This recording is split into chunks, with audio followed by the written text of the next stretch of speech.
컨트롤을 오라클의 저 DC 데이터 컨트롤을 이제 익스텐드해서 만들면은 우리가 수동의 데이터 컨트롤을 만들 수 있는데 일반적으로 이거를 익스텐드하는 예제는 구글에도 거의 없고 거의 하질 않아요. 왜냐하면은 여기에 자바 클래스라고 되어 있는 애가 데이터 컨트롤이 구현이 되어 있는 애가 대부분이 되어 있기 때문에 자바 클래스라는 부분이 있어서 포조 데이터 컨트롤을 만들어서 씁니다. 만들어서 쓰면 되니까요.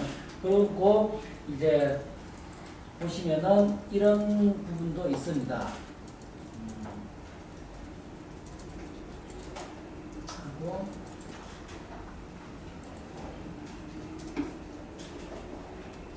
찾으시면은 여기가 이제 또 네덜란드의 아미스라고 하는 회사인데 여기서 스프링 빈을 어떻게 ADF의 포조 데이터 컨트롤로 만들어 쓰겠느냐. 그러니까 그냥 자바 빈을 갖다가 이제 디폴트 컨스트럭터로 쓰지 않고 스프링 프레임워크로 구현되어 있어서 스프링이 이제 인버전 IOC를 통해서 라이프 사이클 매니지하는 그런 스프링 빈들을 어떻게 ADF 데이터 컨트롤로 만들겠느냐 하는 부분이 여기 이제 아주 옛날 건데 뭐 스프링의 기본 개념이 그렇게 틀려지진 않았기 때문에 데이터 컨트롤을 스프링 빈으로부터 만들 수가 있습니다.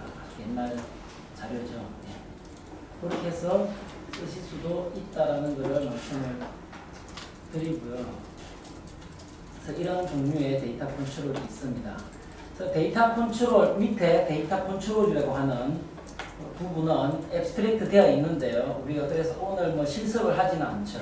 실습을 하지 않는데 핵심 서비스는 이터레이터 서비스가 됩니다. 비즈니스 서비스로부터 데이터 바인딩 레이어, 그 위에 바인딩 레이어로 전달되는 데이터를 이터레이터로서 이렇게 전달을 해줍니다. 네, 해주고요. 그 다음에 데이터를 찾고, 그 다음에 이런 것들. 어트리뷰터를 액세스한다라든지 이런 것들은 기본적으로 이터레이터를 통해서 모든 걸 하고 비즈니스 서비스에 있는 메소드를 인보케이션을 하고 그 다음에 트랜잭션 서비스를 해준다라고 되어 있는데 이 부분은 뭐 자세한 내용은 없습니다. EJB 오라클 ADF와 EJB를 가지고만 계속해서 블로그를 쓴 사람이 한 명 있어요. 그 사람이 아마 좀 알고 있지 않을까 싶기도 합니다. 그렇고요. 그래서 지금 이 부분은 이제 일반 자바 클래스를 데이터 컨트롤로 어떻게 만들겠느냐 하는 부분의 샘플인데요. 지금 여기 보시면은 7-1 데이터 컨트롤 바인딩.자바 워크스페이스를 보시면은 이렇게 만든 거죠. 커미션 플랜이라고 하는 이제 DAO가 있죠. DAO가 있는데 이거는 커미션 플랜은 플랜명과 어마운트, 커미션. 그래서 커미션을 뭐 많이 받는 사람 이런 거죠. 이렇게 찍어봐요.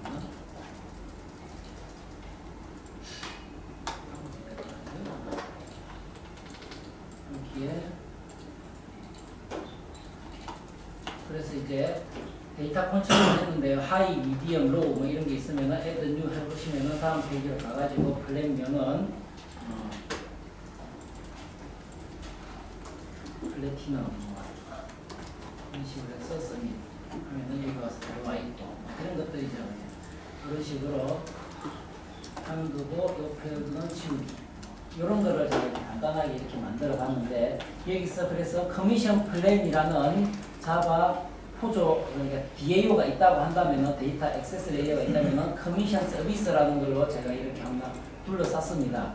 그래서 스태틱으로 해서 이게 들어와 있는 거고 이터레이터이기 때문에 사실 얘도 쓰진 않아요. 지금 이 샘플에서 이게 쓰진 않는데 어쨌든 플랜을 가지고 오고 애드하고 하는 것들을 이렇게 서비스를 만들었죠. 그렇게 하면은 요 자바 클래스를 오른쪽 클릭을 해서 크리에이트 데이터 컨트롤 합니다.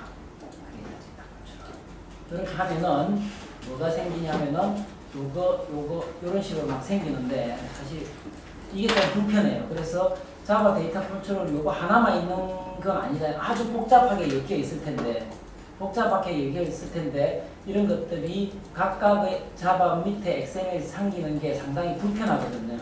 그래서 R2에서 보면은 얘들을 전부 다 한 군데서 다 세팅을 할 수 있게 이제 메타데이터를 만들어냅니다. 데이터 컨트롤러부터 그 일반 코드로부터.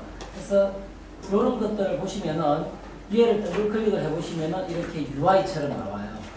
UI처럼 나와서 데이터 컨트롤 레이어에서 플랜 네임이나 플랜 어마운트 이런 거에 대해서 내가 밸리데이터를 걸 수가 있죠. 마치 이제 우리가 ADF-BC에서처럼 물론 ADF-BC처럼 풀 광문은 없지만은 간단하게 이렇게 나와 있어요. 간단하게. 간단해서 해서 스크립트 익스프레스는 이거는 이제 그룹이가 되는 것이고요. 그렇게 해서 컨트롤 레이어에 이렇게 간단하게. 그러니까 기본적으로 우리가 뭐 일반 자바 빈 그리고 밸리데이터를 갖다 수동으로 달아줄 수도 있겠지만 왜 닿냐 하면은 웹 서비스나 이런 다른 것들을 이렇게 가지고 왔을 때 기본적으로 밸리데이터 같은 게 걸려 있는 경우가 별로 없거든요. 그래서 ADF 내에서 컨트롤 레이어에서 이런 것들을 조금 제공을 해줍니다. 이렇게 해서 데이터 컨트롤을 만들면 여기 데이터 컨트롤.dcx라고 하는 다른 ADF 그러니까 어플리케이션 오라클 ADF-BC를 쓰면은 여기에 있는 요 데이터 컨트롤이 ADF-BC를 쓸 때는 그냥 나와요. 지가 읽어서 내는데 이런 데이터 컨트롤, 자바 데이터 컨트롤이나 웹서비스 데이터 보면 ADF-BC가 아닌 다른 것들을 데이터 컨트롤을 만들면은 요 파일이 하나 생깁니다. 어디에? 디폴트 패키지 밑에. 디폴트 패키지 밑에 쓰 있어가지고 이걸 한번 보시면은 이렇게 돼 있죠. 데이터 컨트롤이 데피니션이 있는데 이 데피니션에 보시면은 빈 클래스는 내가 이렇게 쓰는 거죠.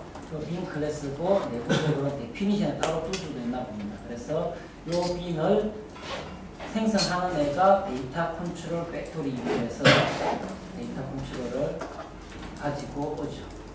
이렇게 해서 아까 말씀드린 파인드 모드, 레인지 사이즈 이런 것들 이렇게 하는데 이 부분을 제가 많이는 써보지는 않았습니다. anyway 이렇게 해서 만들어서 데이터 컨트롤을 만들면 여기서 이 데이터 컨트롤에서 이렇게 찾을 수가 있죠. 이렇게 해서 여기서 보시면은 얘는 이렇게 이터레이터로 나오지 않습니까? 나오고 이 홈에서 보시면은 저 그림이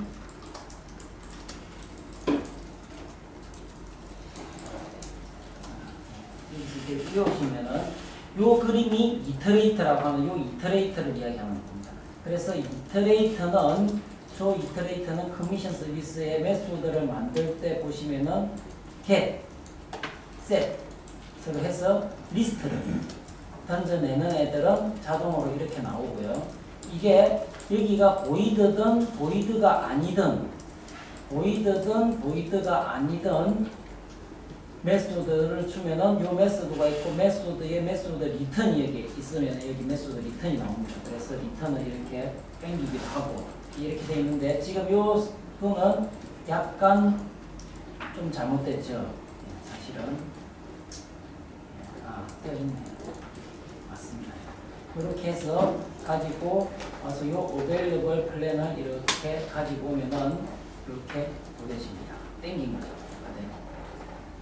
그래서 땡겨서 만들었습니다. 그래서 만들면서 여기다가 필터링과 이걸 해주면은 소팅을 해주면은 자 여기서 아까 보시면은 기본적인 여기서 필터링을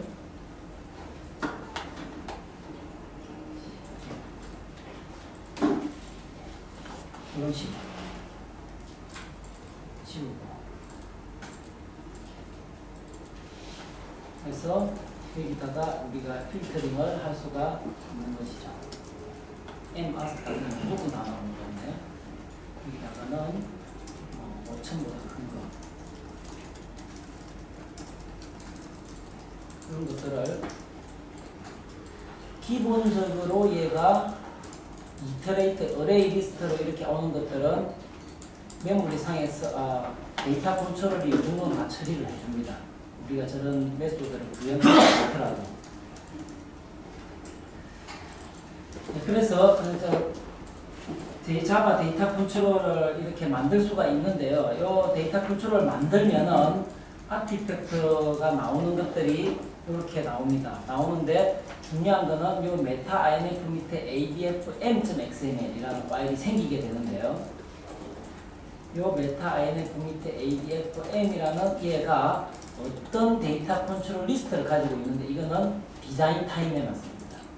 그래서 얘는 빼고 디플로이를 해도 실행은 돼요. 실행이 되는데 디자인 타임에서 여기에 데이터 컨트롤을 찾아서 그려주고 할 때 얘가 필요합니다. 그래서 adfm이라는 파일에 얘가 있죠. 그래서 내가 만들었는데 생각해봤더니 이 데이터 컨트롤이 이름이 그게 커미션 서비스가 이름도 고쳐야 되겠다. 여기서 보이는 게 혹은 패키지를 바꿔야 되겠다. 여기 있었는데 리팩토링 할 때 여기를 패키지를 바꿔야 되겠다. 이런 것들을 이제 하다 보면은 안 보일 때가 많아요. 안 보이는 거의 핵심 문제가 뭐냐 하면은 이런 것들을 우리 알아서 고쳐주겠죠. 고쳐주고 얘를 무브를 해버리고 adfm에서 여기를 바꿔주면은 여기는 자동으로 얘는 보여지거든요. 그런데 런타임에서 제일 먼저 보는 거는 뭐냐면은 여기 있는 데이터 바인딩 얘를 썼기 때문에 여기에 어플리케이션 소스에 보시면은 어플리케이션 소스에 데이터 바인딩스.cpx에 내가 어떤 데이터 컨트롤을 쓰는지가 나와요. 여기에 소스에 보시면은 패스가 이렇게 돼 있거든요. 이 패스라는 게 무슨 패스냐면은 물리적인 패스가 아니고 물리적인 패스가 일반적으로 이 패키지 이름이 있죠. 그렇지만은 이 패스를 정확하게 이 패스를 어디서 이 이름을 여기 있는 이 리스트를 항상 여기 있겠죠. 그렇지만은 이 이름을 정확하게 어디에 가서 찾느냐 하면은 이 데이터 컨트롤.bcx 여기 가가지고 여기에서 풀네임에서 이거 아니고 여기에 팩토리 패키지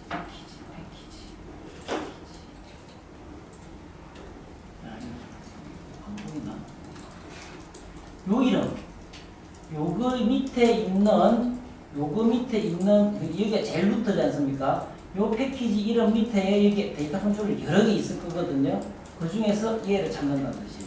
그래서 다시 말씀드리면은 포조나 이런 것들을 뭐 예상외로 많이 씁니다. 포조를 쓰는데 주로 포조로 만드는 것들이 좀 간단하게 만들기 때문에 데이터를 가지고 와서 업데이트하는 메소드 콜 주로 이 정도거든요. 이 정도로 쓰는데 리팩토링을 할 때 주의하셔야 될 것은 결국은 뭐냐면은 이 패키지 이름을 자꾸 안 바꿔요. 한번 내가 얘를 바꿔버리고 얘를 옮기고 이렇게 했을 때 그래서 이 패키지 이름에다가 얘를 애드해서 어디에다 쓰느냐 하면은 아까 보셨듯이 데이터 바인딩에서 여기다 쓴다는 거예요. 그래서 이 이름을 주의를 하시면은 뭐 구글에도 많이 나오는데요. 데이터 컨트롤.bcx를 못 찾는다. 이거. 그다음에 못 찾는다는 말은 안 나오는데 데이터 컨트롤을 이니셜라이즈 할 수 없다. 이런 오류가 많이 나옵니다. 그런 오류들이 대부분 다 한번 고쳐서 가지고 저기에 빼먹었을 때 저런 오류가 많이 발생을 합니다.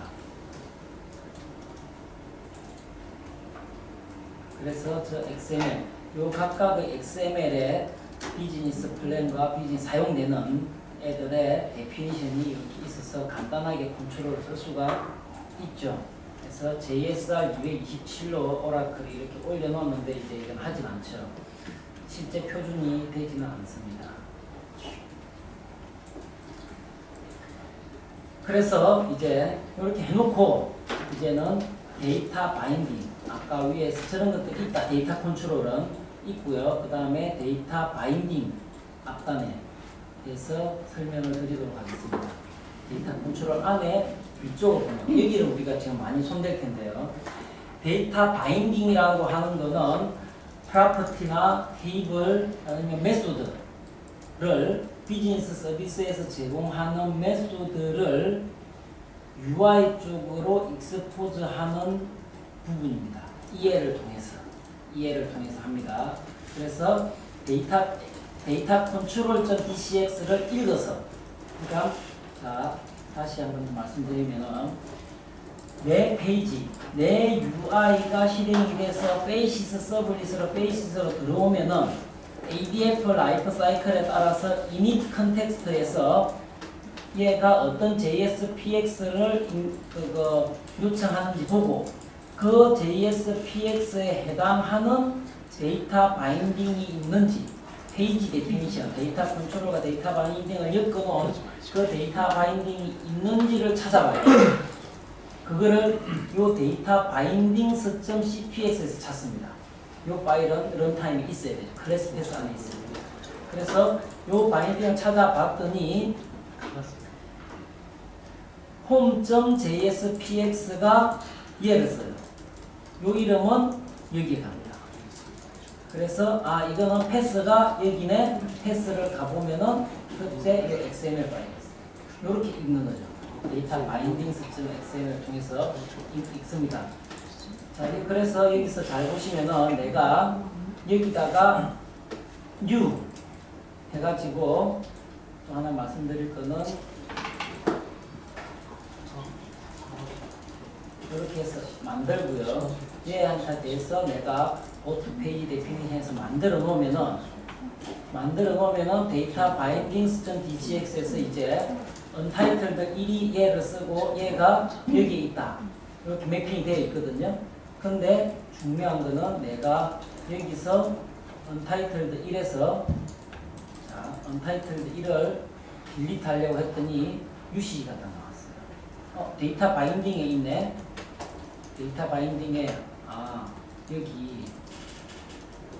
여기 쓰고 있구만. 그래서 얘를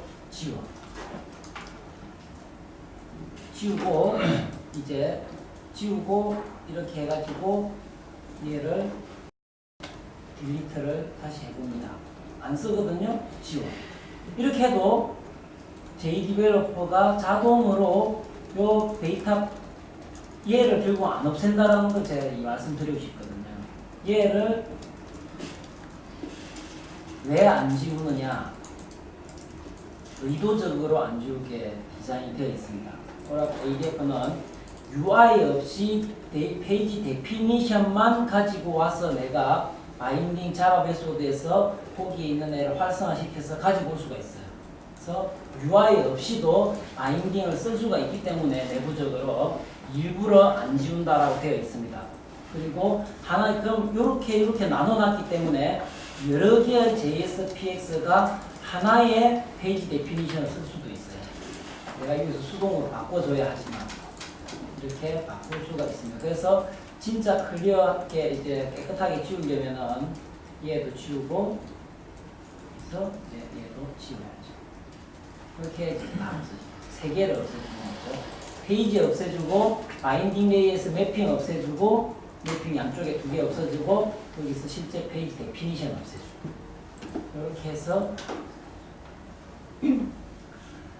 이렇게 해서 생기는데, 어쨌든 저 데이터 바인딩 저렇게 해서 만들어진 요 데이터 바인딩 이런 것들 가보시면은 지금 이제는 요 부분을 제가 말씀을 드립니다. 요 부분에 보시면은 플러스 하면은 제너릭 바인딩이 있고 뭐 여러 가지가 있는데 우리는 거의 얘만 쓰죠. 이거는 뭔가? 칼렌더. 저건 써본 적이 없는데. 데이터 비주얼라이제이션 바인딩은 DVT에서 쓰는 건데 이거는 자동으로 이것도 만들어지는데 주로 제너릭 바인딩에 있는 액션, 어트리뷰트 밸류스, 버튼, 이벤트, 그래프, 리스트 오브 밸류, 메소드 액션 이렇게 있는데 요 중에서 예를 중에서 오라클 ADF의 버전에 따라서 남아 있는 거지만 안 쓰는 것들이 있어요. 안 쓰는 것들이 얘하고 제일 많이 헷갈리는 게 얘입니다. 얘랑 보는데 얘는 우리가 만들어 쓰지만은 얘는 안 씁니다. 저 리스트는 안 쓴다. 그 다음에 내비게이션 리스트는 가끔 쓰지만 거의 안 쓴다. 테이블 안 쓴다. 트리 테이블 안 쓴다. 테이블이든 트리 테이블이든 트리든 전부 다 이해 맞습니다. 자, 다시 그 중에서 안 쓰는 거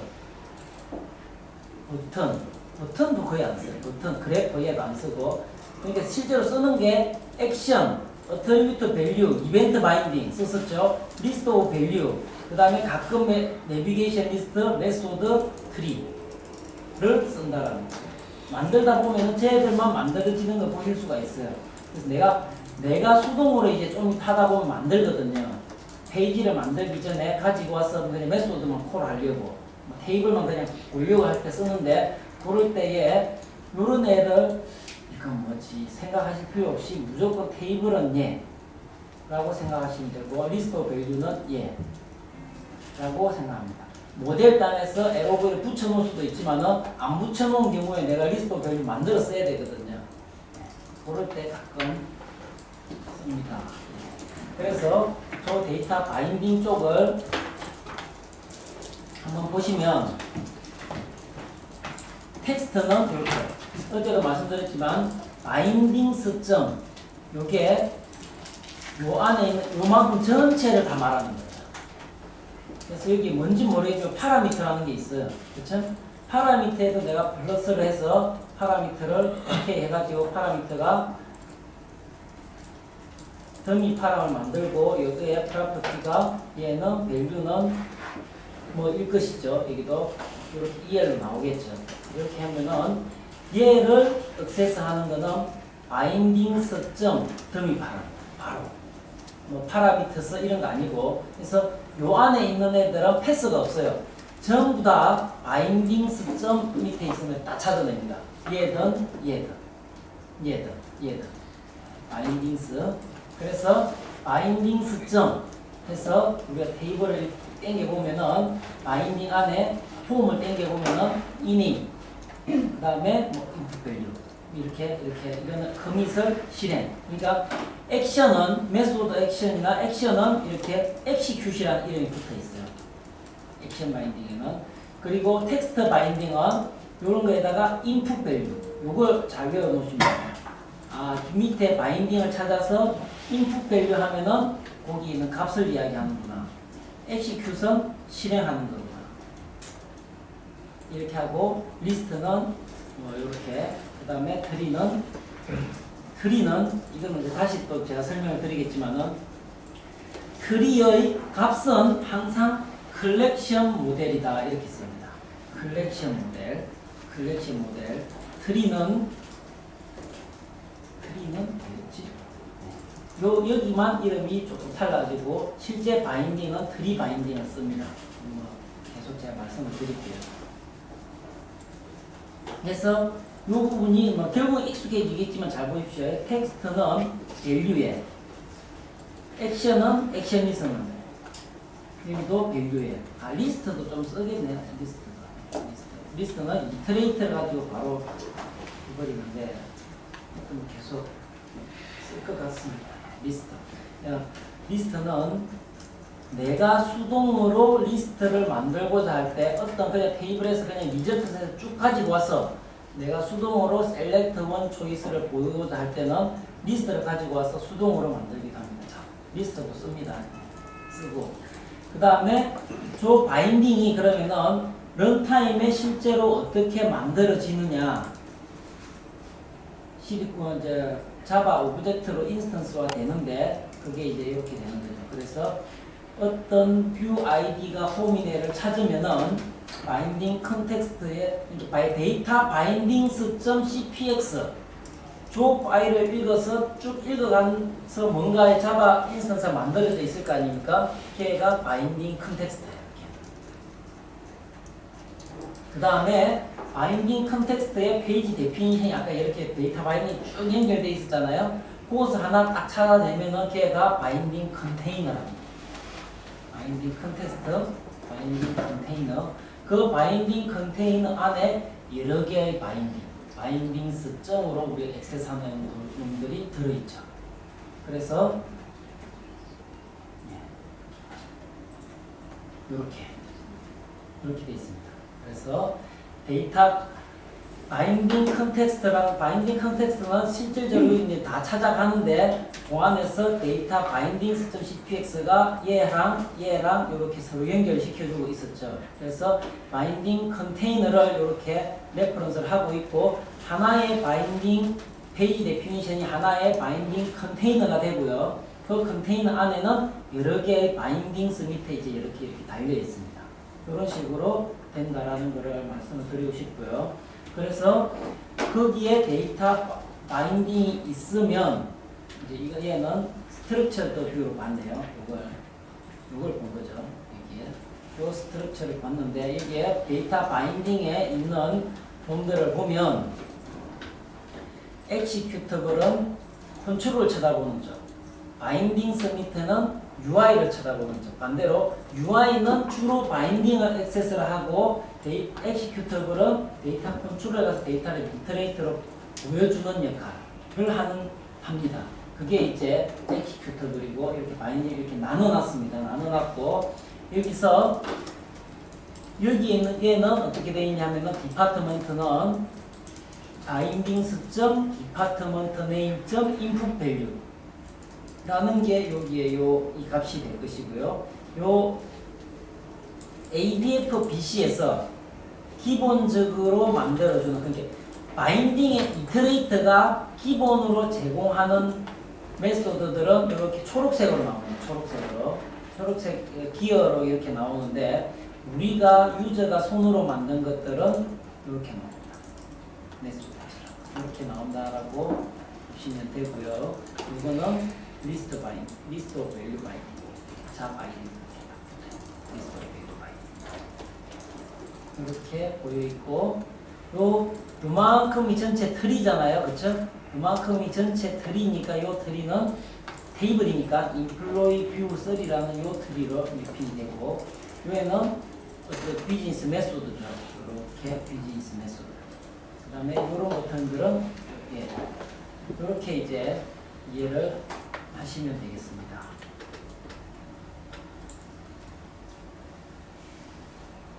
그래서 페이지 데피니션이 데이터 바인딩 레이어를 이제 바인딩 컨텍스트의 모임, 그러니까 하나 바인딩 컨테이너죠. 그런 바인딩 컨테이너의 데피니션이 이제 정의되어 있는 게 페이지 데피니션, 이름을 페이지 데피니션이라고 말을 하는데요. 그 페이지 데피니션은 저렇게 되어 있고 디자인 타임에는 adfm.xml 그래서 adfm.xml이 모델 쪽에는 데이터 컨트롤도 있었지만은 여기도 사실은 이해가 있다는 거죠. 그래서 데이터 바인딩은 이거는 여기서 내가 디자인할 때고 나머지 것들은 저 데이터 바인딩 CPX는 라이브러리로 또 등록이 될 수 있잖아요. 그렇죠? 우리가 ADF들이. 그래서 저런 것들은 클래스 패스에서 다 찾아옵니다. 근데 그렇게 찾아오니까 한 놈만 할 때는 내가 이렇게 바꿀 수도 있어요. 근데 이렇게 쓰진 않죠. 왜냐하면 라이브러리에 이렇게 많이 들어있어가지고 다 찾아오거든요. 다 찾아오기 때문에 이거를 쓰는 경우는 없습니다. 이건 아주 옛날 이야기예요. 한 놈만. ADF 라이브러리라는 개념이 없었을 때 있습니다. 이거는 무시해 주십시오. 죄송합니다. 그래서 이렇게 컨트롤과 컨테이너를 연결해 주는 것은 데이터 bindings.cpx라는 파일이다. 그래서 adf util 자료를 보시면은 내가 요 바인딩 컨테이너, 요 페이지 데피니션, 요 하나의 요 페이지 데피니션을 내 현재 페이지 UI의 페이지에 해당되어 있는 바인딩 컨테이너를 액세스하기 위해서는 이렇게 합니다.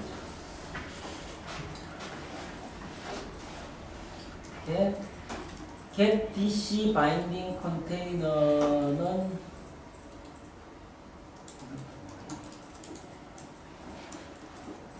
컨트롤 바인딩, 트리플 바인딩. 얘는 컨텍스트는 dc 바인딩 이게 완벽하지 않아요. 이게 완벽하지 않아요. ADF util 자료를 직접 보겠습니다.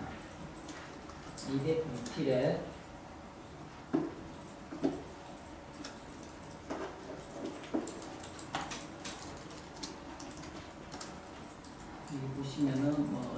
것들이 있을까요? get binding container. 그죠? 여기서 얘가 이렇게 썼네요. 얘는 또 여기서 이 안에서 EL로 썼네. bindings 하면은 binding container 가지고 온다는 뜻이에요. 이렇게 썼고 나는 이걸 원하는 게 아니었는데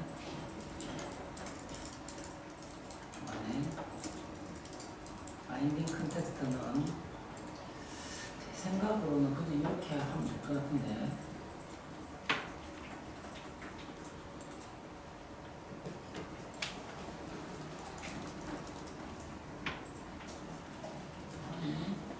스태틱 메소드가 하나 있을 거예요.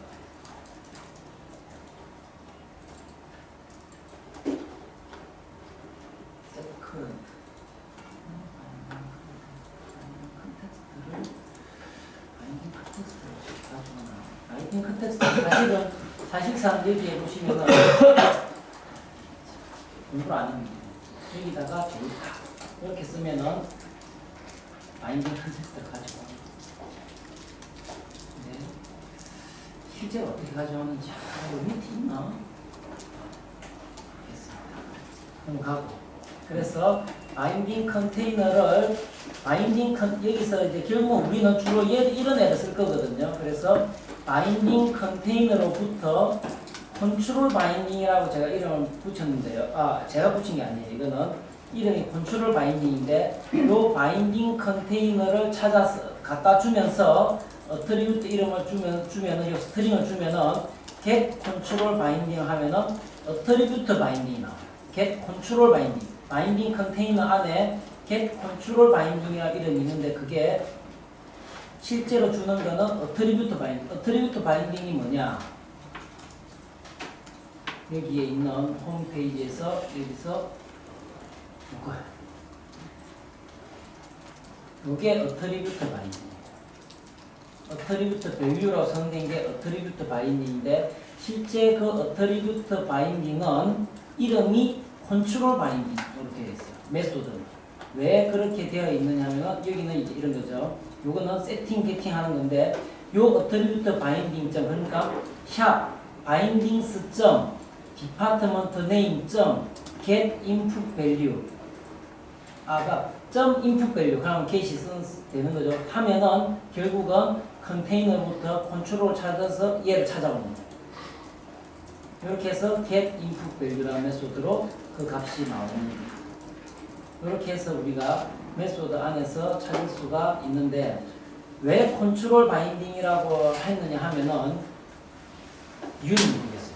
인풋 그러니까 UIX 밸류 홀더 유저의 인풋 데이터를 쥐고 있는 애들은 전부 다 모든 게 셀렉트 원 초이스든 뭐든 전부 다 실제로는 컨트롤 바인딩이라는 이름으로 메소드를 통해서 가지고 오고 그 안에 있는 것은 어트리뷰트 바인딩으로 나오고 그것 점 get input value에서 나오는 것이다 라는 것을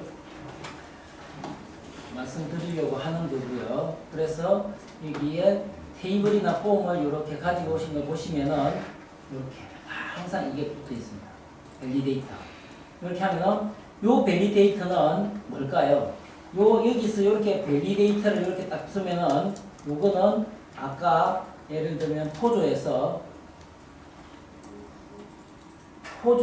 제가 좀 설명드린 여기다가 밸리데이터 넣을 수 있거든요. 얘를 가지고 여기서 JSF 밸리데이터의 형태로 나오게 됩니다. 근데 ADF BC에서는 이런 것들이 다 뷰에서 설정을 하면은 고 밸리데이터 이렇게 넘어오는 거죠. 자바 포조가 아니라서요. 이렇게 되는 거고 그 다음에 여기도 보시면은 이렇게 여기 보시면 불리한 어트리뷰트 바인딩 컨버트 비딩 애니 언더라인 그래서 밑에 값이 얘가 알아서 해줘요. 그래서 불리한 체크박스로 해서 이렇게 인풋 밸류면은 얘의 실제 get submitted value 말고 local value하고 얘의 실제 밸류는 전부 다 불리언이거든요. 불리언인데 그 밑에 실제 값이 저 데이터 컨트롤 이터레이트에서 온 값을 보고 얘가 그거면은 불리언이니까 시도를 해요. 스트링으로 오는 것들은 지가 불리언으로 바꿉니다. 어떻게? 0, 1이면은 이게 숫자로 오면은 1이면은 true, 0이면은 false. 문자로 true, false가 와도 받아주고 불리언으로 true, false가 와도 받아줘요. 그래서 yes와 no로 써 있어도 받아줍니다. 자동으로 지가. 그래서 DB에 우리가 이게 불리언이면은 DB에 바차투로 돼 있고 1로 1이나 혹은 사이즈가 1이면 0일이고 뭐 TF로 돼 있든지 true, false로 이렇게 돼 있다면은 그 바차투를 그대로 DB에는 불리언 타입이 없으니까요. DB에 불리언 타입이 없으면은 DB에 요런 값으로 내가 넣으면은 알아서 컨버전을 하고 데이터를 보고 알아서 yes, true 혹은 false, 0, 1로 바꿔서 또 입력을 해줘요. 그렇다고 이제 그런 거를 이제 아시면은 DB에는 그냥 바차트로 되어 있으면은 된다. 라는 거를 말씀드리고 싶고요. 그 다음에 테이블, AF 테이블, AF 트리를 쓰실 때 유심히 이제 소스를 이제 보시게 될 텐데요. 그 안에 보시면은 밸류가 컬렉션 모델로 되어 있어요. 바인딩스 order view 2라는 얘가 이제 이렇게 트리처럼 생겨 있는 바인딩을 나타낸 겁니다. 걔의 컬렉션 모델이 테이블의 밸류가 되고요. 요거를 이제 이터레이트를 하는 거죠.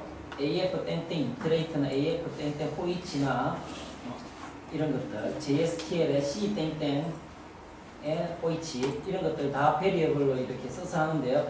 베리어블이 로고, 로즈는 뭐냐면은 한 번에 가지고 오는 데이터 개수를 저렇게 로즈라고 저렇게 되어 있습니다. 그래서 AF 테이블의 로, 저거는 실제로는 AF 테이블에는 영향을 미치지 않습니다. 요 값은.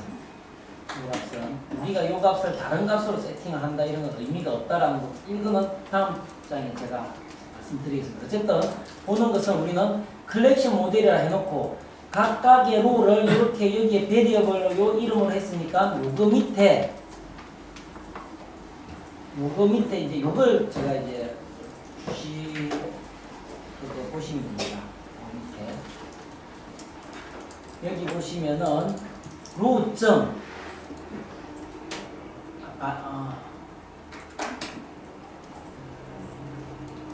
얘는 텍스트 하필이면 또 아웃 텍스트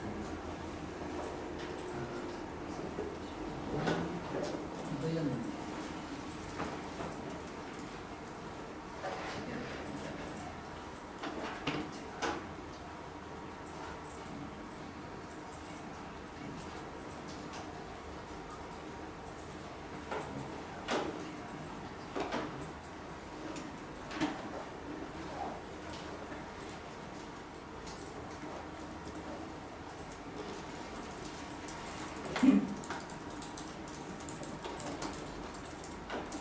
요 테이블 밑에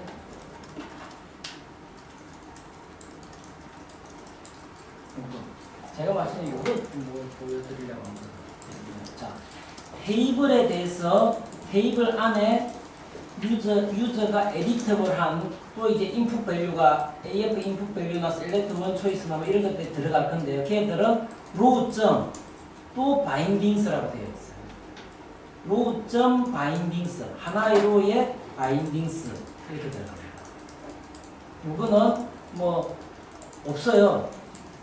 여기서 로는 이제 거기서 생략이 된 건데 그 로 밑에 얘는 있지만은 요거 밑에 뭐가 없거든요.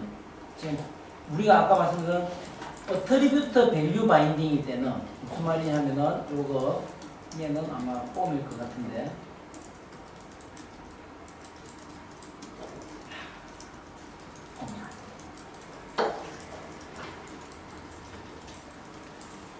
페이지를 만들어서 그러니까 내가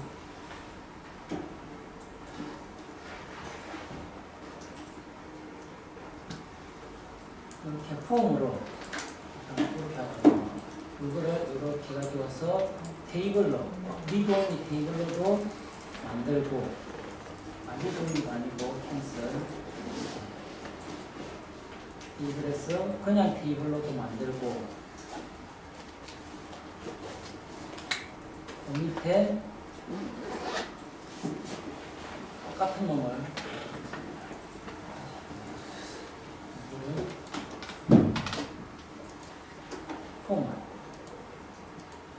폼으로 만들기 전에 여기 보면은 테이블로 가지고 왔으니까 트리 바인딩이 보이시죠?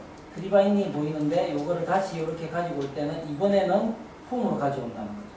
폼으로 가지고 오면은 바인딩에 보시면은 어트리뷰트 밸류가 하나씩 있어요. 무슨 말이냐면은 요 디자인에 여기가 전부 다 인풋 밸류, AF 인풋 밸류거든요. 텍스트는 컨트롤 바인딩, 어트리뷰트 밸류 바인딩이라고 생각하실 것 같지만 테이블 안에 있는 요 인풋 텍스트들이를 내가 그거 포인팅을 하기 위해서 바인딩스 밑에 가서 이런 애를 찾을 수가 없다는 거예요. 테이블만 있을 때. 테이블 안에 다시 바인딩스로 찾아 들어간다. 입니다. 그래서 여기는 아웃풋 텍스트로 왜 이렇게 쓰는지 모르겠는데 이게 돌아가나 이거 안 돌아가는데 이거 row bindings 테이블이기 때문에 row bindings odd id input value죠. 이렇게 돼 있는 게 그거고요.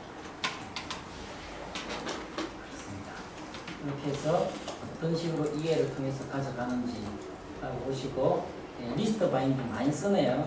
리스트를 내가 모델 속에서 LOV를 만들어 주지도 않았고 꼭 뭐 그런 것들이 어떤 이유에 의해서 리스트 밸류는 딴 데서 온다. 요 테이블에 대해서 테이블은 뷰는 어트리뷰트 여기 있는데 요거는 BC 단에서가 아니고 UI 단에서 해야 될 만큼 전혀 딴 데서 오는 소스다라고 한다면은 우리가 이터레이터를 하나 만들어 가지고 웹으로 만들든지 뭐 다른 걸 웹 서비스를 만들어서 그거를 이렇게 이터레이터로 만들어 놓으면은 리스트 바인딩이 이렇게 만들어진다는 거죠. 그래서 리스트 바인딩을 리스트 바인딩을 어떻게 만드느냐 하면은 뷰 dpt1 이터레이터가 있잖아요. 내가 여기서 리스트 바인딩을 이렇게 만들어서 여기에서부터 이렇게 보시면은 데이터 소스가 아니고 스태틱 밸류도 있을 수도 있고 베이스 데이터 소스로부터 찾아가지고 이렇게 해서 다이내믹 리스트로 만들어 놓을 수가 있어요. 안 만들어 주더라고요. 그래서 이터레이터만 있으면은 실제로는 가지고 올 수 있습니다. 그렇게 만들어서 하는 거는 내일 실습이 될 것이고요. 그 다음에 액션 바인딩이라는 것은 ADF 모델 단에서 빌트인으로 만들어 놓은 것. 그래서 초록색 기어가 있는 건데요.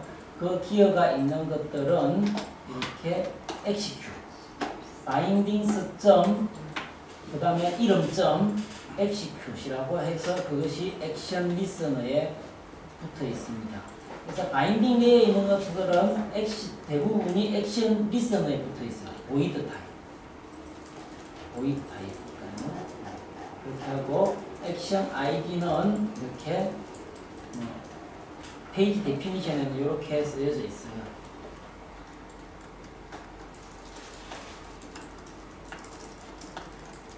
그 다음에 이거 액션 바인딩에서 여기서 설명하고자 하는 바는 이것입니다.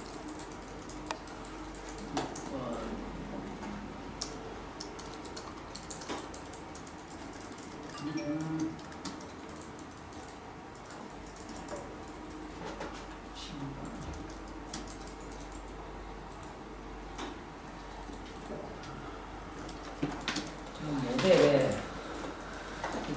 인플로이가 하나 있어요. 인플로이가 하나 있는데 요 인플로이에다가 뭔가 데이터를 갖다 인서트를 하고 싶을 때 보시면은 요 인플로이에 대해서 오퍼레이션에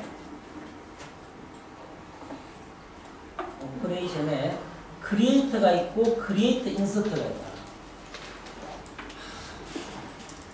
크리에이터는 뭐고 크리에이터 인서트는 뭐냐? 이게 아까 BC 설명할 때 기억나실지 모르겠지만은 뉴로를 만들죠.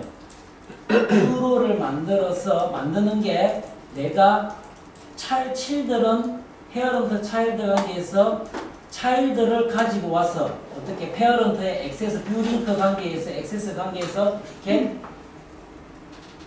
로 이터레이트를 하면은 그 인플로이즈를 하면은 로 이터레이트가 나오잖아요. 그것 점 크리에이터를 한 크리에이터로를 하면은 그 페어런트의 키를 가지고 로는 만들지만 그냥 만들고 그냥 끝이에요. 인서트 로를 해야지 내 이터레이터에 딱 들어와서 제일 위에 들어와 가지고 이제 이 로가 커밋될 대상이 되는 거예요. 펜딩 DML 그런 대상이 되거든요. 그래서 그거를 이야기하는 게 여기에 크리에이트하고 크리에이트 인서트로 이렇게 두 개로 나눠져 있어요. 그래서 잘 보시면은 여기에 만들어져 있어 스타일입니다. 여기 보시면은 하나는 얘를 이렇게 당겼고 하나는 얘를 당겼어요. 그래서 서치를 해서 크리에이트 인서트를 해서 가보고 크리에이터를 해서 가보는 이런 이제 소스가 됩니다. 그래서 이거를 런을 시켜 보시면은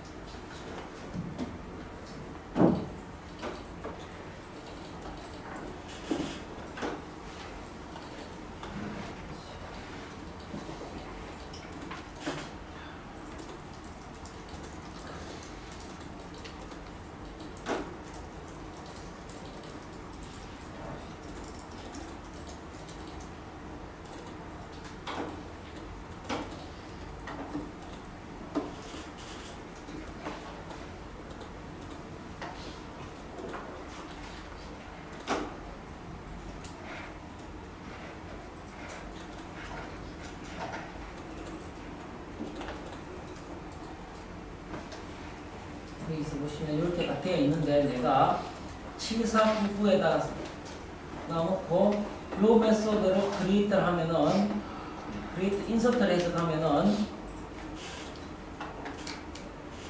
반대로 가면 뭐지 이게? 지혼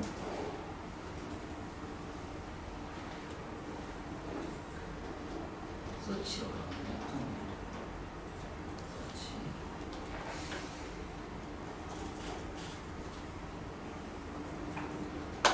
여기서 내가 이런 애를 선택을 하고 그 다음에 이게 선택을 안 하게 돼 있네. 어쨌든 anyway create insert를 해서 가면은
이게 이상하다 생각했는데 좀 이상하네. 이게 지금 좀 이상하죠. 여기에 ADF 메뉴를 쓰면 여기에 있는 AFC 근데 제가 어제 말씀드린 요 얘를 쓰면은 요 내비게이션이 동작을 안 해요 지금. 여기다 서치라고 쓰면은 동작을 하고 자 다시 보시면은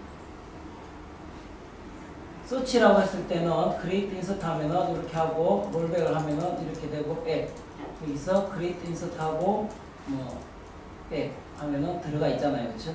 이렇게 되는데 이렇게 썼을 때는 안 가.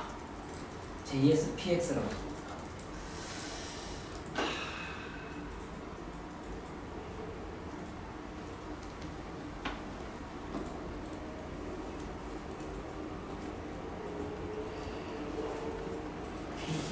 자, 이게 이런 경우를 얼핏 한번 봤는데 안 되는 경우가 있는데 여기 있네. 제가 이게 되게 궁금했거든요. 어떤 경우에 그래서 저걸 안 쓰니까 안 가더라고요. 어쨌든 anyway, 자 그거는 제가 이제 뭐 힘으로서 찾아보도록 해야 될 것이고요. create insert. 자, create를 통해서 가면은 자 다시 서치를 해서 가서 create를 해서 가면은 스미스 1이 나왔어요. 뭔 소리야?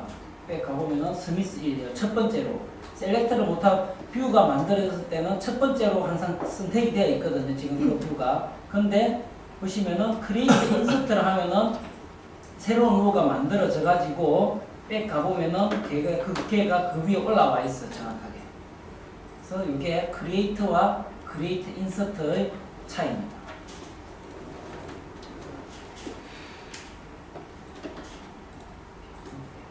이렇게 해서 이제 create와 create insert를 제가 차이를 설명을 드려서 거의 create를 쓰지는 않아요. create insert를 쓰는데 그래서 특히 테이블일 때는 테이블을 내가 같이 쓰고 있는 경우에는 create를 쓰지 않습니다. 근데 create insert, create를 언제 쓰느냐 가끔 트리 바인딩을 안 쓰고 뭔가 create를 하는 폼으로 갔다가 뭐 롤백을 할 때, 그냥 백 해버리면은 걔는 그 이터레이터한테 아무런 영향을 안 미쳐요.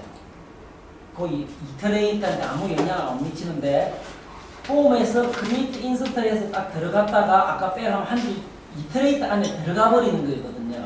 그래서 내가 과연 이터레이터 안에 들어가게 할 것이냐 말 것이냐를 고려를 하는 거는 같이 보여준 또 다른 페이지들이 있느냐라는 거죠. 그래서 이터레이터를 안에 안 넣어주고 내가 크리에이트 했다가 백 버튼 혹은 다른 데로 가버리고 이렇게 하게 되면은 크리에이터를 쓰시면 됩니다. 그래서 그 안에서 대신 뭐 넣어줘야죠. 그 안에서. 테이블에서는 보이지 않거든요. 언젠가는 그 로우를 add 로우를 해줘야 된다. insert 로우, 그 로우를 가지고. 그렇게 해주지 않으면은 안 보인다. 커밋하기 전에 커밋을 해버리면은 다 들어갑니다. 그래서 create insert를 많이 쓰고요. 그 다음에 executable이라는 게 요 바인딩에서 여기 있는 요 부분을 이야기하거든요. 요 부분을 이야기하는데 요 부분에서는 주로 이터레이터 혹은 요 안에다가 메소드 액션 여기다가 요걸 만들 때는 참 이것도 좀 웃겨요. 여기서 내가 여기 있는 데이터 컨트롤에 여기에 데이터 컨트롤에 내가 이렇게 해서 여기 있습니다. 애플리케이션 모듈을 만들어서 이 안에다가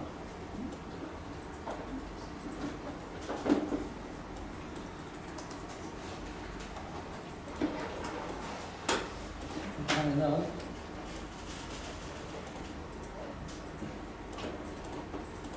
하고 인터페이스에서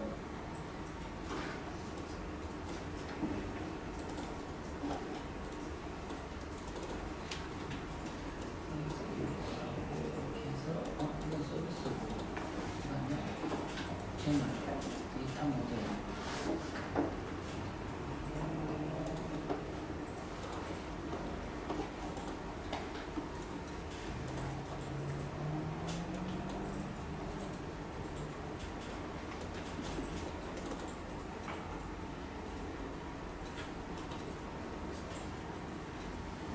하면은 여기에 리프레시를 이렇게 하면은 얘가 만들어졌어요.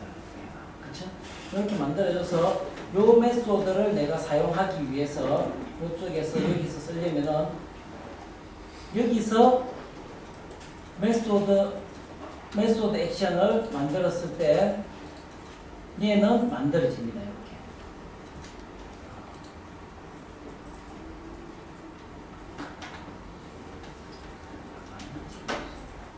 여기부터 만들어요.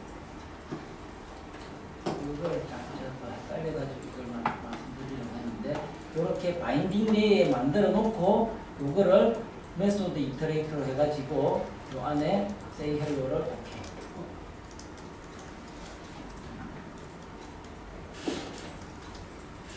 보이고 드리는데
제가 말씀드리려고 한 거는 이쪽에다가 여기에 있는 어떤 메소드를 콜하기 위해서 참 이렇게 아니네. 메소드 중에서 주로 뭐 이런 것들이죠. 요 안에 있는 오퍼레이션 중에서 이런 오퍼레이션들, 다양한 오퍼레이션들을 내가 버튼으로 혹은 만들기 위해서는 여기부터 만들어 가지고는 안 찾아지더라고. 여기다 아이디를 써놔야 되는데 아이디를 이렇게 쓰면 이 바인드가 필수 요소인데 여기 있는 놈을 찾아야 되거든요. 그래서 여기부터 이제 만들어 주더라는 거를 이 안에 있는 웨이트 위드 파라미터 그래서 만들어 놓고 얘를 이렇게 하면은 기본적으로 얘가 여기로 이렇게 화살표되어 있기 때문에 이렇게 되어 있지만 내가 이터레이터를 바로 찾아서 실행을 하고 싶을 때가 있거든요. 그럴 때는 인보크 액션으로 해서 여기다가 얘를 이렇게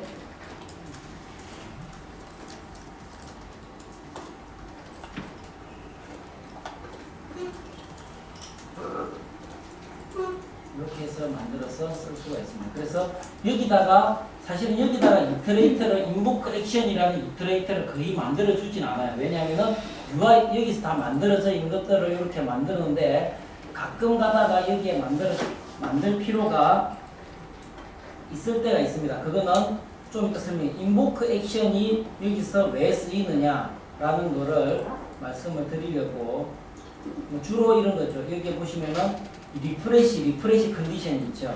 그래서 내가 예를 들면은 여기가 요 이터레이터 인플로이 뷰라는 요 리절트 셋을 유저의 액션 없이 어떤 실행 순간에 자동으로 리프레시를 하고 싶은 거예요.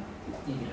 그럴 경우에 이렇게 아까 여기서 여기서 플러스를 어떤 놈으로 하느냐 하면은 요 안에 요 EMP 뷰의 execute 이게 리프레시거든요.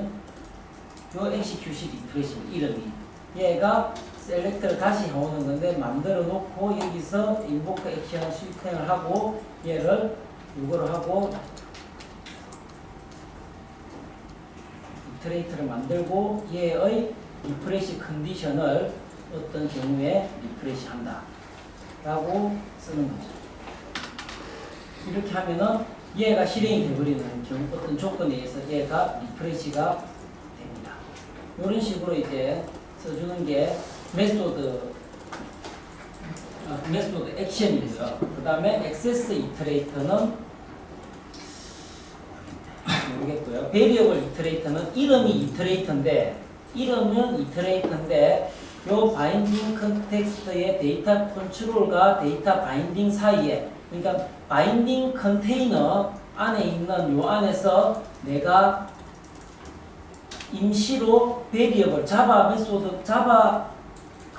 오브젝트를 인스턴스화해서 내가 쓸 건데 그 안에 임시로 저장해야 될 데이터 공간이 필요하다라고 했을 때 여기다가 요 베리어블이라는 데다가 인서트 인사이드로 베리어블을 넣었었습니다. 그래서 타입은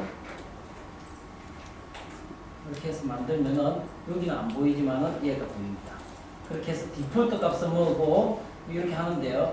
좀 이따가 보실 거예요. 그거 보실 건데 실습을 합니다. 근데 요 값을 액세스할 때도 bindings.aa입니다.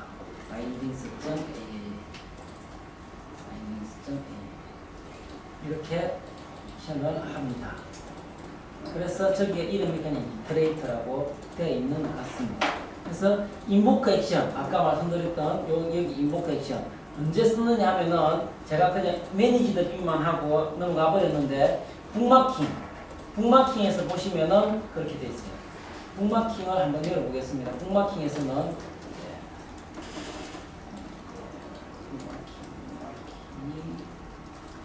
간단한데요.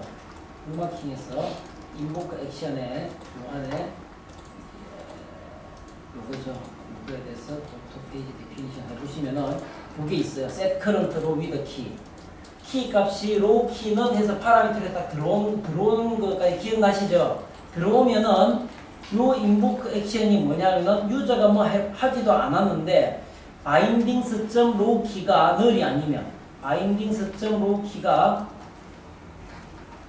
여기다 갖다 놓는 거예요. 여기에 있는 파라미터랑 여기에 있는 파라미터는 UCG가 뭐가 틀린지는 전혀 모르겠어요. 근데 서로 다른 곳이더라고요. 이게 아마 페이지 플로우 상에서는 주로 여기다 쓰고 여기는 뭐 안에서 쓰려고 한 건지 아니면은 여기랑 개발한 사람이 다르든지 그렇겠죠. 어쨌든 그래서 이 set current row with key가 bindings 점 밑에 row 키가 여기 있거든요. 얘는 리퀘스트 스코프의 row 키예요. 그래서 리퀘스트 스코프의 row 키는 저쪽에서 이렇게 페이지 파라미터로 해서 들어온 거지 않습니까? 그렇죠? 그래서 여기서 이렇게 된 거죠.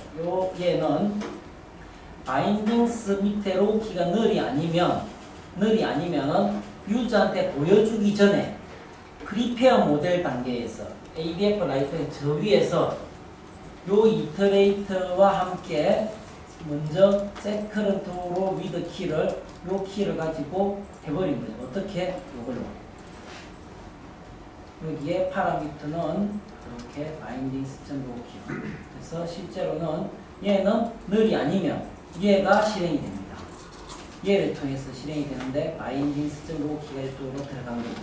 그래서 set current row with 키가 프리페어 모델 단계에서 실행이 되면서 얘가 실제로 보여지기 전에 커런트로 그쪽으로 가버립니다. 보여지기 전에 엑시큐션 DB의 쿼리는 이미 다 하는 거죠. 쿼리를 하고 나서 set current row를 그쪽으로 보내버리는 거죠. 이렇게 해서 인보크 액션 이렇게 가끔 씁니다. 그래서 인보크 액션은 그래서 이런 식으로 잘 안 쓰고요. 요즘에 나오는 뭐 데모나 블로그나 프랭크나 이런 사람들이 보면은 주로 제가 안 쓰고 메소드를 써요. 무슨 말이냐 하면은 내가 굳이 여기에 얘처럼 create insert처럼 여기서 요 페이지를 갈 때 create를 하고 갈 거다 아니면 리프레시를 하고 갈 거다 하면은 하고 가라는 거예요. 리프레시를 하고 갈 거면은 이렇게 하고 가라. 이게 이제 시인성이 좋아서 이렇게 하라, 이렇게 하지. 인보크 액션을 주로 쓰지는 않는다. 근데 만약에 굳이 쓰는 경우는 이게 그거죠. 그 페이지 하나를 리유즈할 때, 페이지와 페이지 데피니션. 그러면은 메소드 액션이 떨어져 있으면은 가지고 다니기, 리유즈를 하도록 만들기가 힘드니까 라고 쓰는데 그건 그 다음에 템플릿을 사용하실 때 챕터 5장을 샘플을 한번 하시다 보면은 하신 거에 페이지 데피니션에 보면 템플릿을 쓴 경우는 전부 다 페이지 템플릿 바인딩이 있습니다. 엑시큐터블에. 그래서 걔가 뭘 하느냐면은 그 템플릿에 어트리뷰트가 뭐가 있는지 템플릿에다가 어트리뷰트 지정을 해주거든요. 그런 것들을 초기화하고 이런 것들 할 때 페이지 템플릿, 그리고 템플릿 리프레시 이런 거 하는 거고요. 서치 리전과 태스크 플로우. 리전을 끌어다니까 그러니까 거기에 태스크 플로우가 생겼었죠. 바인딩 컨테이너에 그런 것들이 생깁니다. 서치 리전은 테이블 할 때 다시 설명드리도록 하겠습니다. 그래서 파라미터도 이렇게 넣을 수가 있고요. 여기까지가 다 실습이 있습니다. 이거네요. 아까 찾아보겠던 거고요. 바인딩 컨텍스트는 get current. 제가 get을 안 썼던가? 바인딩 컨텍스트 get current 하면 현재 바인딩 컨텍스트 나오고요. 그게 뭐냐면은 아까 말씀드렸듯이 페이지 데이터 바인딩스에 정의되어 있는 거를 가지고 오는 거죠. 데이터 바인딩스를 가지고 오는 CPX 가지고 와서 그 안에서 get current binding entry라고 하면은 현재 그게 태스크 플로우에서 어떤 메소드든 혹은 JSPX 파일을 실행하는 중이든 그때 그 바인딩 엔트리를 가지고 오는 게 바인딩스가 됩니다. 그렇게 하면은 현재 바인딩 컨테이너를 가지고 오는 거죠. 그 다음에 이제 이게 이제 JSF util 안에 들어있는데 많이 씁니다. 많이 ADF util에서 쓰시면 되는데 이렇게 하죠. 바인딩 컨테이너로부터 get operation binding 해가지고 이런 메소드 액션을 찾아와요. 찾아와가지고 찾아오면은 아까 전에 있던 invoke bookmark 그래서 보시겠습니다.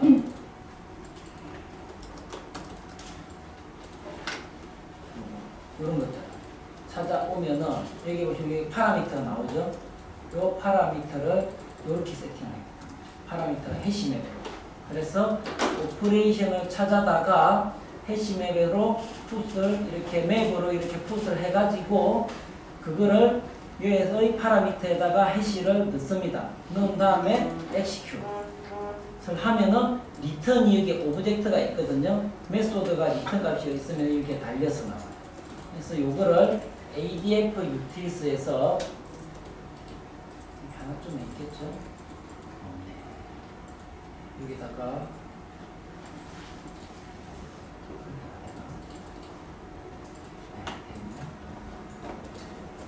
이걸 해서 내가 자바 클래스를 만들어서 쓴다면은 매니지드 빈을 하나 쓴다 치고 매니지드 빈을 쓰면은 뭐 안에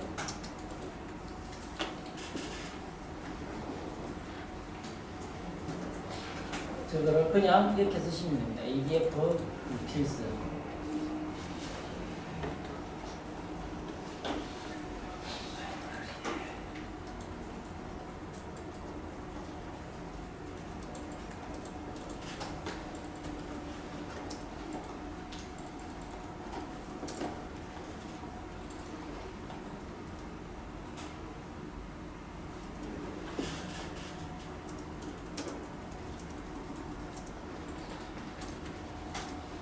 저 방금 그 샘플에 있는 메소드를 이렇게 쓰는 거예요. 그래서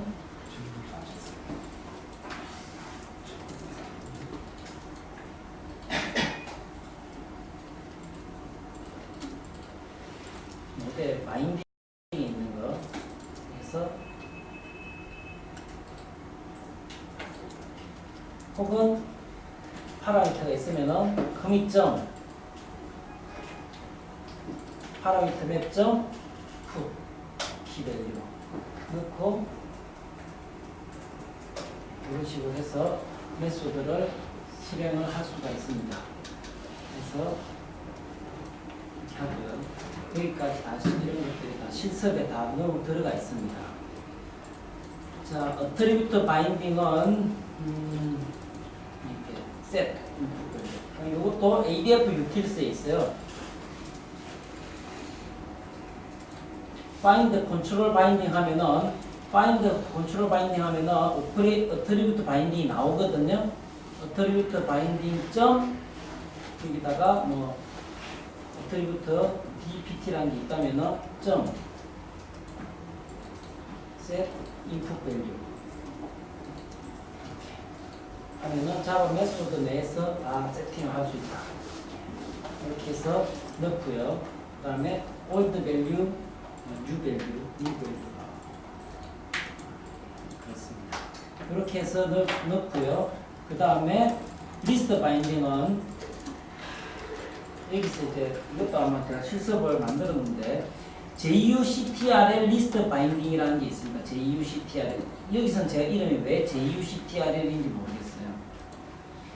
JUCTRL 리스트 바인딩은 사실 잘 안 쓰고 테이블을 갖다가 우리가 액세스에서 수동으로 액세스하는 경우 되게 많거든요. 그런 데는 JUCTRL 하이어라키칼 바인딩이고요. 트리는 그 다음에 그 토리 안에 하나의 로 AF 테이블에 바 이꼴 로로서는 그 로는 JUCTRL 하이어라키칼 노드 바인딩. 그래서 저희가 쓰는 것들은 제가 샘플을 보여드릴 테니까 그거를 실습을 하시게 될 것이고 어쨌든 리스트에 대해서는 JUCTRL 리스트 바인딩이라는 희한한 이름의 이터레이터가 아까 리스트 바인딩이 있습니다. 거기서부터 데이터를 가지고 올 수가 있습니다. 지금 이것처럼 이렇게 하고 이런 것들을 다 포함을 해서 이제 메소드 실행하는 것처럼 해가지고 실습이 웹 서비스를 데이터 컨트롤러 만들어서 이제 그거를 이렇게 보는 거를 하겠습니다. 간단하게.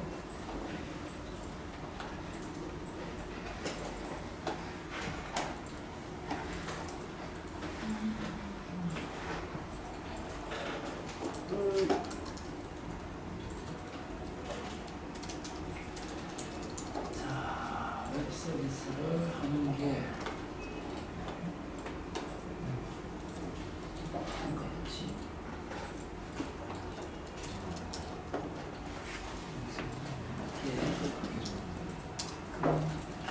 크리에이트 인서트는 아까 그거였고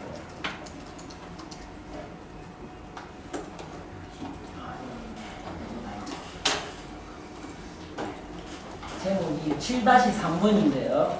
7-3번에 보시면은 어떤 것들이 만들어져 있냐면은 제일 먼저 이게 아까 그 포조처럼 비슷한 겁니다. 그래서 포조에서 보시면은 제가 어떻게 만들었냐 하면은 먼저 퍼슨이라는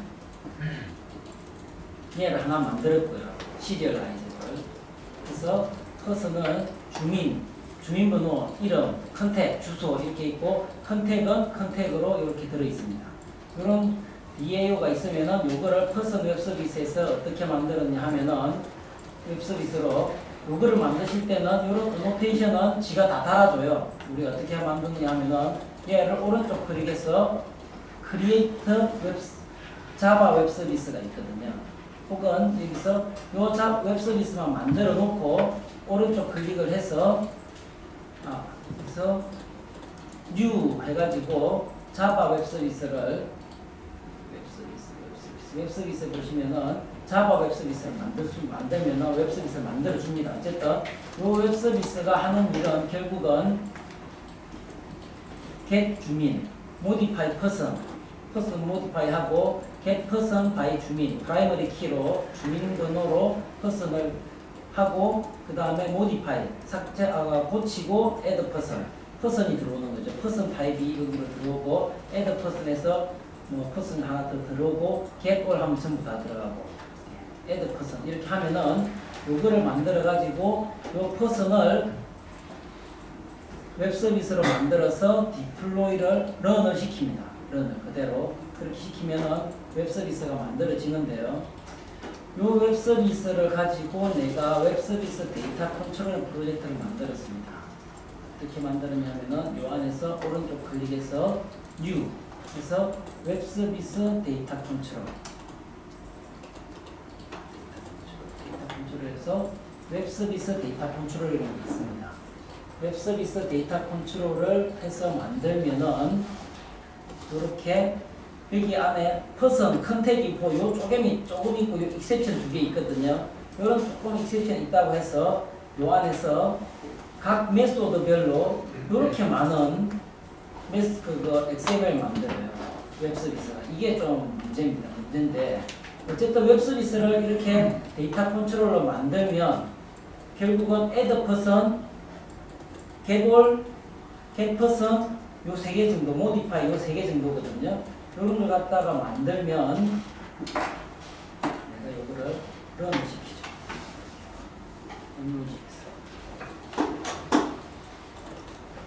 웹 서비스를 만들어 놓으면은 이런 커스텀 웹 서비스가 만들어서 바로 디플로이를 할 수가 있습니다.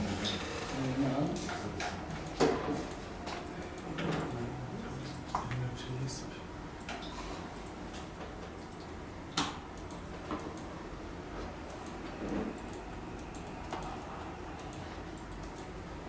이게 디벨로퍼가 이런 짓을 해요.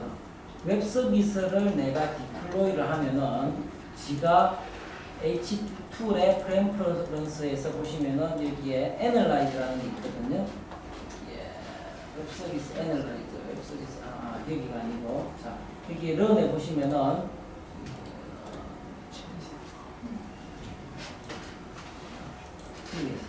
Q에서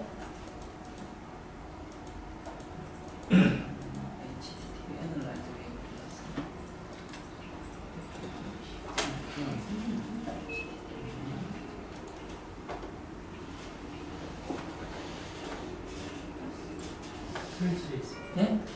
툴즈에 예. 요걸 하면은 요게 내가 지금 애널라이저를 이렇게 실행을 시키거든요. 실행을 시켜서 왔다 갔다 하는 메소드가 뭐가 이제 HTTP 헤더랑 리스판스를 어떻게 보여주느냐 하는 이런 웹 서비스를 해주는데 어쨌든 내가 보고 싶은 거는 내가 만들고 싶은 거는 요거거든요.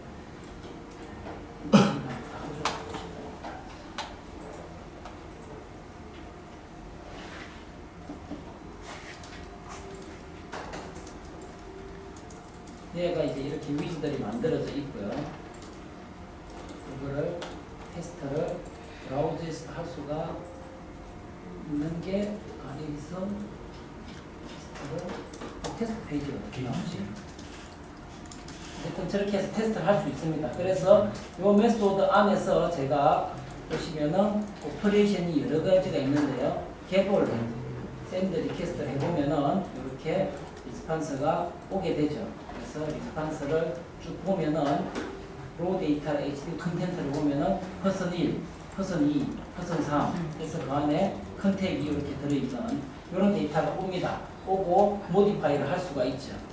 그런데 이런 메소드를 만들어 놓고 웹 서비스를 데이터 컨트롤로 만들었습니다. 만들면은 이 데이터 컨트롤 안에 퍼슨 웹 서비스가 만들어지거든요. 이 퍼슨 웹 서비스에 보시면은 get all이 있고 그 다음에 add person으로 해서 있고 그 다음에 get person by 주민이 있고 get person by 주민을 하면은 리턴이 하나에 이게 오는 거죠. 이렇게 되어 있는데 내가 하고자 하는 바는 뭐냐 하면은 첫 번째로 뷰 컨트롤을 해서 이제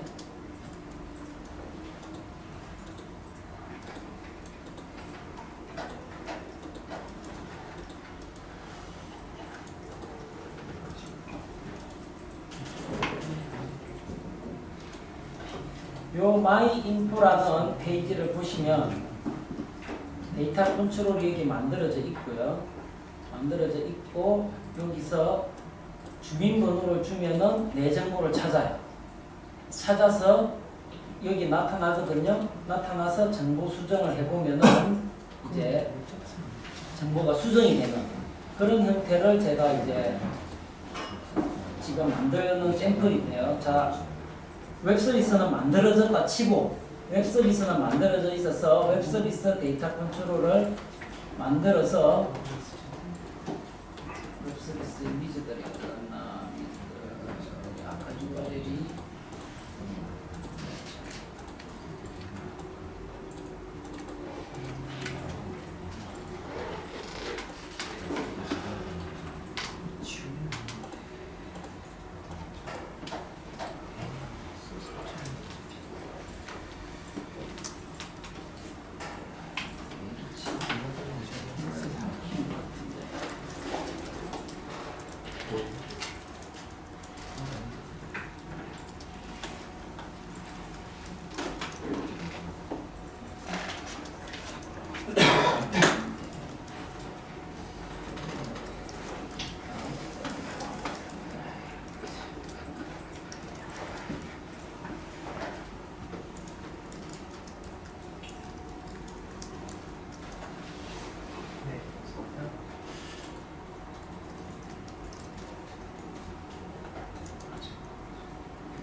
쉬셨다가요. 너무 재미가 없어요. 근데 웹서비스 데이터 컨트롤을 만드는 거를 이걸 똑같이 만드는 거를 웹서비스는 만들어 놨다 치고 웹서비스 데이터 컨트롤을 만들어서 제가 이제 이렇게 고치는 이 페이지를 보던 걸 할 건데 여기서 제가 이제 말씀드리고자 하는 부분은 제 이걸 껐다 켜고 제가 다시 말씀드립니다. 웹서비스예요. 기본적으로 웹서비스로 커선을 갖다가 땡겨왔어요. 예를 들어서 땡겨와서 리턴 값을 아까 여기처럼 이 부분 때문에 조금 문제가 많이 생겼는데 아까 여기에 주민번호를 딱 넣어서 서치하면 여기에 서치가 됐지 않습니까? 이 서치된 게 뭘까요? 리턴 값이거든요. 이 리턴 값은 리모트 웹 서비스에서 불러온 값이기 때문에 내가 가지고 온 이터레이터는 리드온이에요. 절대 업데이트가 안 돼요. 당연하겠죠. 기본으로 있는데 거기에 웹 서비스가 이터레이터가 자동으로 업데이트 되게 하는 게 없겠죠. 그래서 하고자 하는 바는 기본적으로 JDeveloper가 웹 서비스 데이터 컨트롤을 만들면 아까 보셨을 때 이런 여기 아규먼트들 add person 할 때 혹은 get person 했을 때 get person by 주민의 타입에 보시면은 그 person의 어트리뷰트들이 이름, 뭐 주민번호, 컨택 인포에 있는 홈, 어드레스 뭐 이런 것들이 전부 다 리드 온리로 돼 있어요. 그래서 내가 만들고자 했을 때 보고 서치해서 보고 바로 업데이트가 안 됩니다. 그래서 강제로 XML 파일 안에서 리드 온리라고 되어 있는 거를 업데이트로 고쳐주시고 업데이트별로 고쳐서 내가 어떤 버튼을 만들어서 그 버튼을 누르면은 지금 현재 유저가 바꾼 값을 바인딩스 바인딩스 주민번호에 해당하는 어떤 유저를 찾아서 파라미터를 유저가 인서트하는 것을 인풋 밸류거든요. 인풋 밸류를 찾아내서 오퍼레이션 바인딩으로 아까 get 오퍼레이션 바인딩 하는 거 보셨죠? 오퍼레이션 바인딩으로 그 웹 서비스를 업데이트하는 그 퍼슨을 업데이트하는 메소드를 유저가 입력한 값을 인풋 밸류로부터 어트리뷰트 바인딩스 get 바인 인풋 밸류로 해서 바인딩을 찾아서 그 값을 쏴줘야 된다. 이걸 말씀드리려고 했는데 아마도 네트워크 커넥션 때문인데 옛날에는 HDD 애널라이저 좋았는데 이건 별로인 것 같아요. 그래서 좀 쉬시고 50분에 끝내고 다시 실행해서 실습을 한번 해보기로 하겠습니다.